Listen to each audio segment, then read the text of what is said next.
Makasimba here muri Zimbabwe zitandithulani ndadzoka zvekare ndichiri kupisa mumastreets esocial media zvaizvezvi nyaya yemurume akambogara nemukadzi wake kwenguva yakati rebei ndobva azongomusiya asina rutsarukano. So nyaya iyi yakarwadza mukadzi wake zvekuti akasvika pakutora shangu yemurume wake uyu ndobva aenda nayo kun'anga kuti vanomukesa vamugadzire kuti life yake murwadze. So vari kuti iyo vakumukesa vachiti hana chaachaita muupenyu hwake chinobatika chinooneka.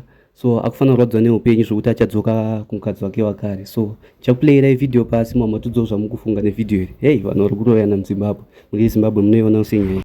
Taura tikati Kirebi ndiye chete anoroya nekuroyongora panyika. Saka ndakutomboroya. Ndine munhu wandiri kugadzira. Muridzi wepushi iriri.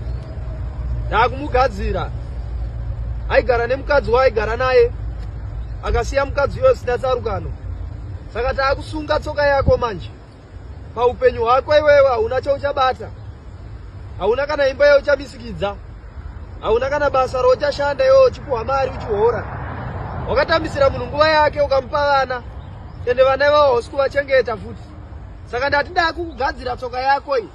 Upenyu hwako unofana kutambudza. Unofana kutambura, unofana kujanokodze zvironda. Unofana kutambudzika, hapana kana hama kana mutoro achakuda achakufarira. Ndo zvandiri kutaura pano. Saka ndakutaura kunhiko dzangu dzese. Ndakutaura kuna Kirebi naJoshua, kuna Gideon naSamson, kuna Elisha naMosi. Takutaura mhepo yatakutumira paropa rako iwewe. Hauna kana chichabatika kana mukadzi wauchagara naye. Kana hama ichakubatsira kana mutoro achakubatsira. Kusvika wadzokera kumukadzi wawakapa vana. Mwana wako anonzi Grace, anoda kuchengetwa newe John. Ndo zvandiri kutaura panapa. John chidzokera kuna Chipo wawakapa mwana. John ukasadzokera kuna Chipo uchatambura zvemakore ese. Uchatambudzika uchidzingwa nevarungu uchisungiswa.